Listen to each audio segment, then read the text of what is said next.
الحمدللہ رب العالمین والصلاة والسلام علی سید الانبیاء والمرسلین اما بعد فاعوذ باللہ من الشیطان الرجیم بسم اللہ الرحمن الرحیم اہدنا الصراط المستقیم صدق اللہ مولانا العظیم۔ آج سورۃ فاتحہ کی آیت نمبر 7 کا آخری جز ہے، یعنی سورۃ فاتحہ آج مکمل ہو جائے گی۔ غیر المغضوب علیہم ولا الضالین، نہ ان کا، اس کا معنی ہے کہ نہ ان کا جن پر غضب ہوا اور نہ بہکے ہوں کا،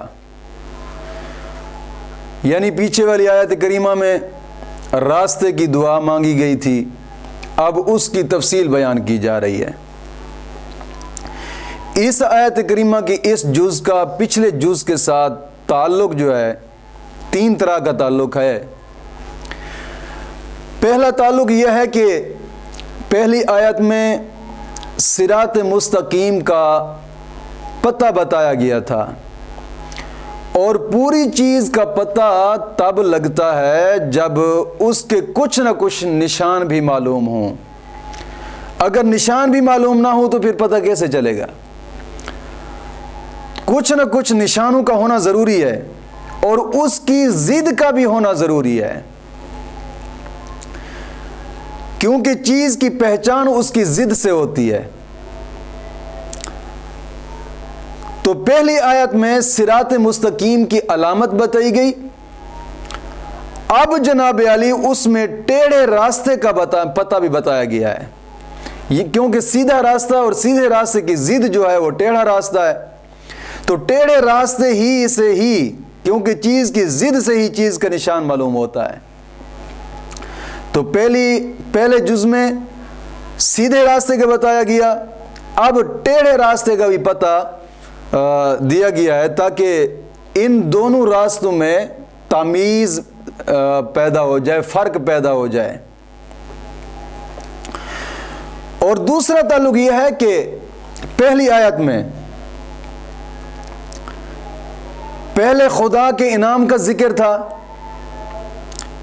جس کو سن کر بندے کے دل میں امید پیدا ہوئی تھی کہ اب غضب کا ذکر ہوا ہے۔ پہلی آیت سنا تو دل میں ایک امید پیدا ہوئی کہ وہ کریم ذات ہے، کرم فرمانے والا ہے۔ اب جناب علی آیت کی اس جز کو پڑھ کر اب غضب کا ذکر ہوا ہے، کہ جس میں بتایا گیا ہے کہ غضب سے خوف پیدا ہوتا ہے، اور جناب علی ایمان خوف اور امید کی درمیانی کیفیت کا نام ہے۔ ابن ماجہ شریف میں حدیث مبارکہ ہے نا کہ الایمان بین الخوف والرجاء، کہ ایمان خوف اور امید کی درمیانی کیفیت کا نام ہے، یعنی خوف بھی ہونا چاہیے اس کے قہر کا، اور رب کی رحمت کی امید بھی ہونی چاہیے۔ دونوں چیزیں ہوں تب ایمان پختہ ہوتا ہے۔ اگر ایک چیز ہے اور ایک نہیں ہے پھر بھی ایمان پختہ نہیں ہوتا، بلکہ بعض تو لکھتے ہیں کہ ایمان والا وہ ہو ہی نہیں سکتا کہ جو خالی امید پہ قائم رہے۔ سیانے لوگ مثال دیتے ہیں کہ اگر کوئی شخص گندم بیج کر بیٹھا ہو نا، زمین میں بیج کر، اور اس زمین کے کنارے پہ بیٹھ جائے اور امید لگا کر بیٹھا ہو کہ ڈالی گندم کے دانے ہیں، اور امید لگا کر بیٹھا ہے کہ یہاں سے گاجر نکلیں گے، تو لوگ اس سے کہیں گے بیوقوفا، اگایا کیا ہے اور نکالنے کیا لگا ہے تو؟ جو چیز اگئی ہے نا اب اسی کی امید رکھ۔ تو دنیا میں رہ کر جو عمل کرے گا نا، رحمت والے عمل کر، پھر رب سے رحمت کی امید کر۔ اگر کوئی چیز عمل نیکی کی کرے گا بھی نہیں اور پھر امید رکھے جنتوں کی، یہ تو تیری بیوقوفی ہے۔ جس طرح کہ اب کی بار عوام کہتی ہے جناب علی ہر زیڈ پہ داڑھی منڈائی جانا، بے نمازی ہو جانا، ہر قسمی گناہ کرتے جانا، جنت ہمیں مل جائے گی جی۔ کیوں؟ جنت کسی کے باپ کی نہیں ہے، کسی کی جاگیر جنت نہیں ہے. نیک عمل کریں اور پھر امید رکھیں اس کی رحمت کی. اگر بد عمل کریں گے تو اس کے خوف سے بھی ڈرنا چاہیے, اس کے قہر سے. تو ایمان خوف اور امید کی درمیانی کیفیت کا نام ہے. بزرگ لوگ مثال دیتے ہیں ایمان کے دو بازو ہیں, ایک خوف اور ایک امید. اور بزرگ فرماتے ہیں جس طرح پرندہ کے دو بازو ہوتے ہیں, اگر اس کا ایک بازو کاٹ دیا جائے تو بیچارہ نہیں اٹھ سکتا, اڑ نہیں سکتا, کسی کھاتے کا نہیں ہوتا. ایسے ہی ایمان کے بھی دو بازو ہیں, خوف اور امید. جب دو یہ بازو مکمل ہوں گے, دونوں کی برابری کا ہونا بھی ضروری ہے, دونوں برابر ہوں تب ایمان مکمل ہوگا. ایسے نہیں ہے کہ امید رکھی جانا اور خوف سے ڈرنا بھی نہیں ہے, قہر سے اس کے ڈرنا بھی نہیں ہے. اس کا قانون بھی برحق ہے, اس کی رحمت بھی برحق ہے. جی ہاں. اور تیسرا تعلق اس آیت کا پچھلی آیت کریمہ کے ساتھ, کہ پہلی آیت میں ان لوگوں کا ذکر تھا کہ جن پر اللہ نے انعام کیا ہے. اب اس آیت میں انہی لوگوں کی پہچان بتائی گئی ہے. یعنی انعام والے لوگ وہ ہیں جو خدا کے غضب, بد عملی اور دلالت, گمراہی, بد اعتقادی سے بچے ہوئے ہیں. مطلب یہ ہوا کہ انعام والے کی پہچان یہ ہے کہ اس کے عقائد بھی درست ہوں, اعمال بھی اچھے ہوں, یعنی کافر بھی نہ ہو, منافق بھی نہ ہو اور فاسق بھی نہ ہو. اعمال بھی اچھے ہوں اور عقیدہ بھی اچھا ہو. یہ انعام والے لوگ ہیں. اب اس آیت کی غیر المغضوب علیہم ولا الضالین, اس آیت کا جناب علی عالمانہ تفسیر. پہلے لفظی معنی کے ساتھ ساتھ ہی عالمانہ تفسیر ہوتی جا رہی ہوتی ہے. جس طرح پہلے جناب علی طریقہ کار تھا, اب بھی وہی. سب سے پہلا لفظ غیر المغضوب, سب سے پہلا لفظ غیر ہے. اس غیر کے 3 معنی ہیں. غیر کا معنی سوا بھی ہوتا ہے, غیر کا معنی نہیں یہ بھی ہوتا ہے, اور غیر کا معنی مگر بھی ہوتا ہے. یہاں تینوں معنی بن سکتے ہیں. غضب جو ہوتا ہے نا, غضب, غیر المغضوب, غضب کے لفظی معنی ہوتے ہیں جوش اور بدلنا. جوش اور بدلنا یہ غضب کے معنی ہوتے ہیں. اور اصطلاح میں غضب اس حالت کا نام ہے کہ جو دل میں بدلہ لینے کے خیال سے جوش پیدا ہوتا ہے انسان کے دل کے اندر, بدلہ لینے کے خیال سے, اس کو غضب کہا جاتا ہے. جس میں اس کا حال پلٹ جائے, اس کو بھی غضب کہا جاتا ہے. رب تعالیٰ چونکہ دل سے اور دل کی حالت پلٹنے سے پاک ہے, اس لیے یہاں اس کے معنی ہے ارادہ عذاب. ہمارا رب دل اور دل کی حالت پلٹنے سے پاک ہے. یہاں معنی یہ مراد لیا جائے گا ارادہ عذاب, یعنی عذاب کا ارادہ. اور دال, لفظ دال جو ہوتا ہے نا, ضاد الف دا اور لام, یہ دلال سے مشتق ہے, جس کے معنی ہوتے ہیں حیرت. یعنی جو شخص حیران ہو اسے کہتے ہیں دال. اور عرف عام میں دال کے معنی ہوتے ہیں گمراہ, عرف عام میں. یعنی بد عقیدہ قرآن کریم میں جہاں کہیں بھی انبیاء کرام علیہ الصلوۃ والسلام کے متعلق دلال فرمایا گیا ہے, قرآن کریم میں جہاں کہیں بھی انبیاء کرام علیہ الصلوۃ والسلام کے متعلق جناب علی لفظ دلال فرمایا گیا ہے, وہاں لغوی معنی مراد ہے, یعنی حیرت, ورفتگی. جو شخص کسی نبی کو گمراہ جانے وہ کافر ہے. یہ عقیدہ اہل سنت ہے، اور یہی عقیدہ صحابہ کرام کا بھی تھا کہ جو شخص بھی کسی نبی کو گمراہ جانے وہ آدمی کافر ہے۔ اور آگے لفظ المغضوب، اس میں اختلاف ہے، المغضوب علیہم سے کون لوگ مراد ہیں، اور ضالین سے کون لوگ مراد ہیں، اس چیز میں اختلاف ہے۔ ترمذی شریف میں حدیث مبارکہ ہے المغضوب علیہم سے مراد یہود ہیں اور ضالین سے مراد نصارہ ہیں، اور تفسیر کبیر والے نے اس کے علاوہ اور بھی چند معنی لکھے ہیں۔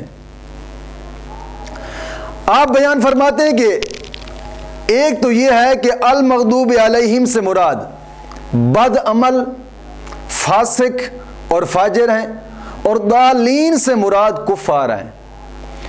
اور دوسرا انہوں نے یہ لکھا ہے کہ المغضوب علیہم سے مراد کھلے کافر ہیں، اور ضالین سے مراد منافق یعنی چھپے ہوئے کافر۔ اس کی وجہ یہ ہے کہ سورۃ بقرہ میں پہلے مسلمانوں کا ذکر ہوا ہے، اور پھر کھلے کافروں کا ذکر ہوا ہے، اور پھر جناب علی منافق یعنی چھپے کافروں کا ذکر ہوا ہے۔ اگر یہاں بھی ان لفظوں کے یہ معنی لیے جائیں تو سورۃ فاتحہ کی ترتیب جو ہے نا سورۃ بقرہ کی ترتیب کے مطابق ہو جائے گی۔ بعض نے فرمایا ہے کہ جی جو لوگ خدا کے منکر ہیں وہ مغضوب علیہم میں مراد ہیں، جو لوگ خدا کے منکر ہیں، جو خدا کو مان کر دوسری ایمانی چیزوں کے منکر ہیں وہ ضالین سے مراد ہیں۔ اور یہ بھی ہو سکتا ہے المغضوب علیہم میں وہ لوگ ہیں جن کی بد عقیدگی حد کفر تک پہنچ گئی ہو، جیسے ہمارے زمانے میں جناب علی چکڑالوی ہیں، تبرئی شیعہ ہیں اور قادیانی ہیں، ان کی جناب علی جو بد عقیدگی ہوتی ہے یہ حد کفر تک پہنچ گئی ہے، اس میں کوئی شک بھی نہیں ہے۔ جو شک اس میں کرے گا وہ خود بھی انسان دائرہ اسلام سے خارج ہو جائے گا۔ اور نبی علیہ الصلوۃ والسلام کی توہین کرنے والے دیوبندی اور ضالین سے مراد وہ ہیں کہ جن کی بد عقیدگی حد کفر تک نہ پہنچی ہو، جس طرح کہ تفضیلی شیعہ یا فقط نیاز اور فاتحہ کے منکر دیوبندی، ان کا بقایا عقیدہ تو جناب علی سنت والا ہو، لیکن فاتحہ اور جناب علی نیاز کے منکر ہیں۔ بہرحال کچھ بھی مراد ہو، مقصود یہ ہے کہ اے خدا ہم کو ان کے راستے سے بچا جو تیرے غضب میں آ گئے، اور جو گمراہ ہیں ہمیں ان کے راستے سے بچا۔ اس آیت کریمہ کے جز سے جو فوائد حاصل ہوتے ہیں ان میں سب سے پہلا فائدہ یہ ہوتا ہے کہ فرشتے اور نبی ایک منٹ کے لیے بھی گمراہ نہیں ہو سکتے، ایک منٹ کے لیے، اور نہ ہی کبھی گناہ کر سکتے ہیں، نہ ہی کبھی گناہ کر سکتے ہیں کہ جس سے خدا کے غضب کے وہ مستحق ہو جائیں، کبھی بھی نہیں ہو سکتا۔ ہاں دیوبندیوں نے اپنے ترجموں میں لکھا ہے اِنَّا فَتَحْنَا لَكَ فَتْحًا مُبِينًا لِيَغْفِرَ لَكَ اللَّهُ مَا تَقَدَّمَ مِنْ ذَنبِكَ۔ یہاں پر انہوں نے ترجمہ یہ لکھا ہے کہ نبی گناہ کر سکتے ہیں، حالانکہ نبی گناہوں سے معصوم ہے۔ اور جو بندہ یہ عقیدہ رکھتا ہے کہ نبی گناہ کر سکتا ہے، ظاہری بات ہے جو گناہ کر سکتا ہے وہ گمراہ ہو سکتا ہے، مطلب انہوں نے نبی کو گمراہ لکھا ہے تو کھلے کافر ہیں، مرتد۔ تو پھر ان کے اس مسلمان ہونے میں جو شک کرے گا نا، جو یہ شک کرے گا کہ جناب نہیں نہیں نہیں یہ کافر نہیں ہے، جناب مسلمان، جو ان کے کفر میں شک کرے گا وہ لعنتی خود بھی کافر ہے۔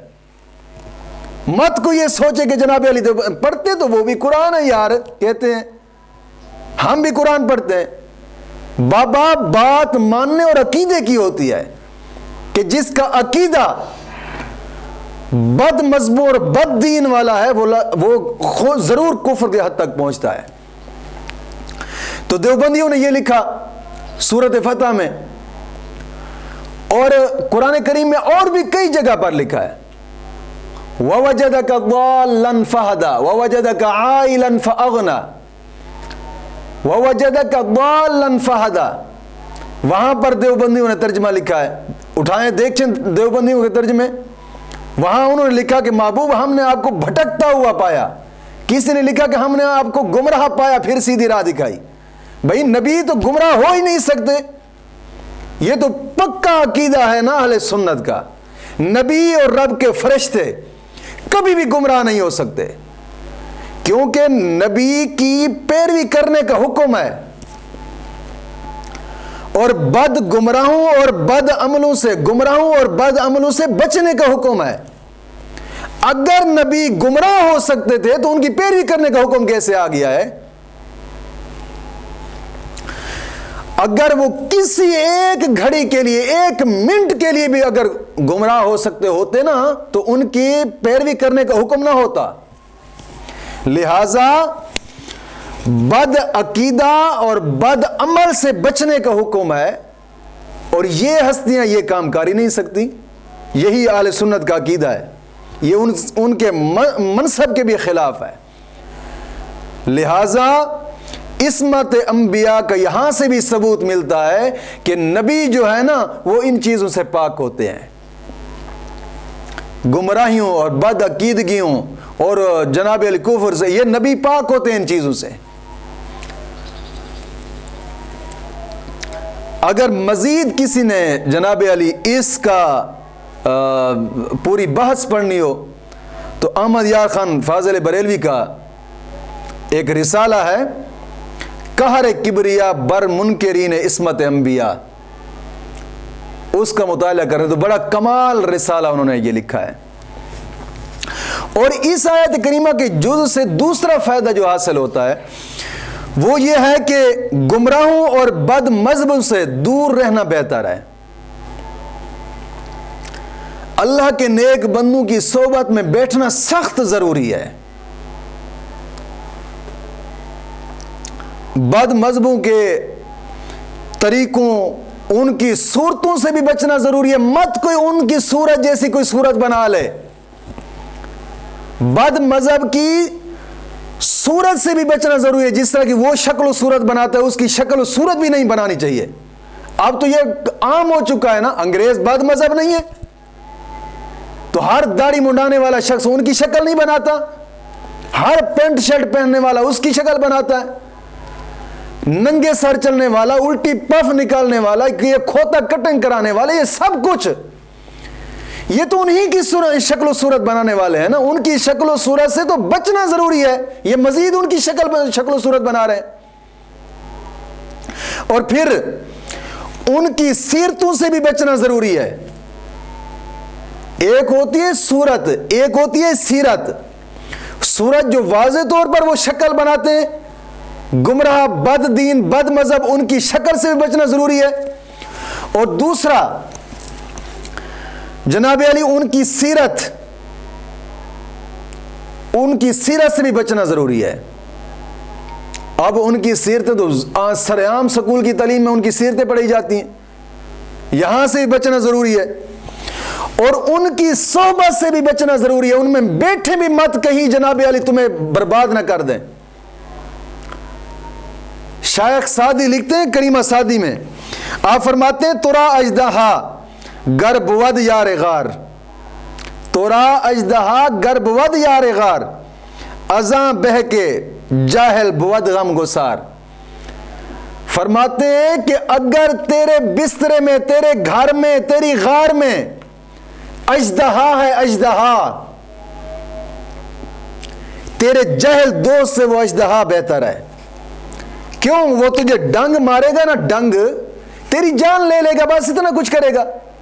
جاہل دوست تو تیرا ایمان جیسی دولت برباد کر دے گا، اس لیے کہتے ہیں وہ بہتر ہے تیرے جاہل دوست سے تو ان جہلوں سے بچنا ضروری ہے، نہ ہی ان سے کوئی دوستی کر سکتے ہیں، نہ ان کی صحبت میں بیٹھ سکتے ہیں، اور نہ ان کے ساتھ سلام کلام دعا سب کچھ نبی پاک کی حدیث میں حرام فرمایا گیا ہے کہ کسی قسم کے ساتھ ان کے ساتھ جناب علی محفل اور مجلس نہیں کر سکتے۔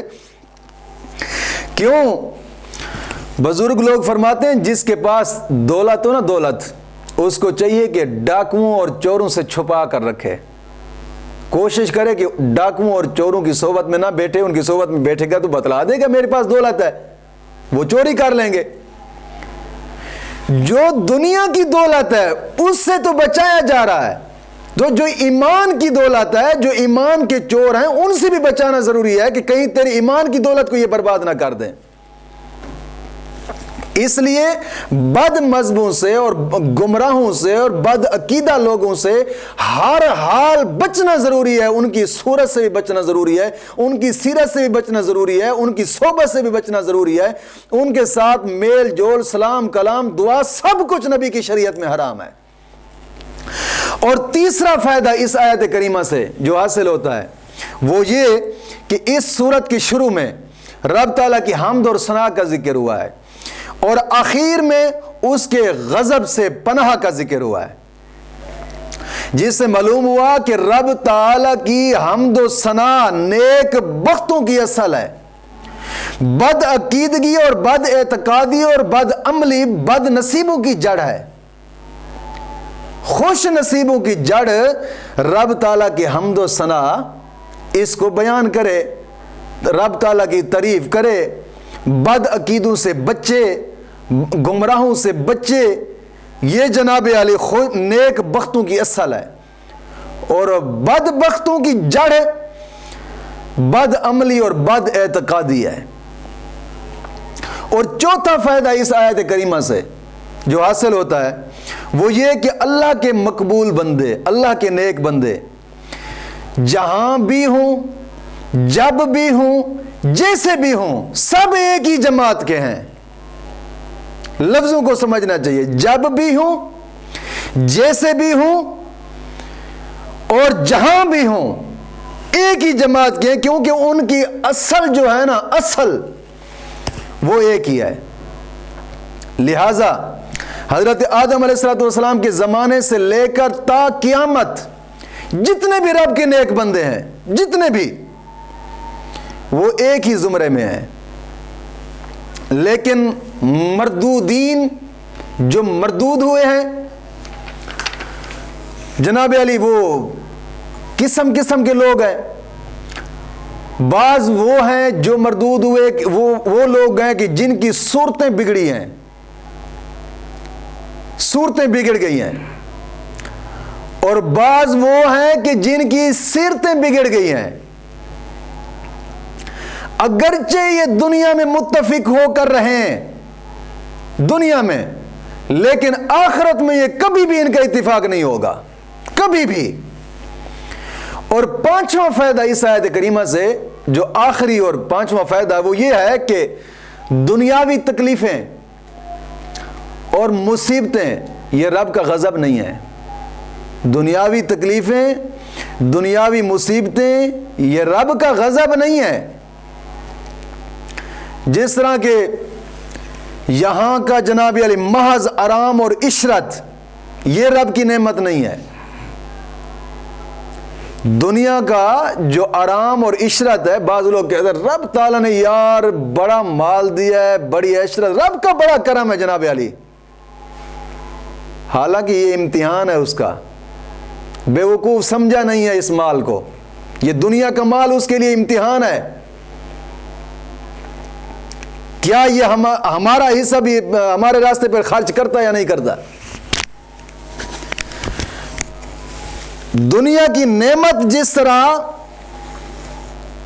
دنیا کا جناب علی آرام جس طرح نعمت نہیں ہے، اسی طرح دنیا کی تکلیفیں اور مصیبتیں بھی رب کا غضب نہیں ہے، بلکہ یہ تکلیف اس بھٹی کی آگ کی طرح ہے جو سونے کے میل کو دور کر دیتی ہے، سونے کے جو میل کو دور کر دیتی ہے، یا کھوٹے کھرے کو جناب علی الگ الگ کر دیتی ہے، جو دولت اللہ رب العزت سے غافل کر دے وہ دولت رب کا غضب ہے، جو تکلیف اس کی یاد دلائے وہ تکلیف بھی اس کی نعمت بن جاتی ہے۔ یہ تھی اس آیت کریمہ کی عالمانہ تفسیر۔ اب ہے اس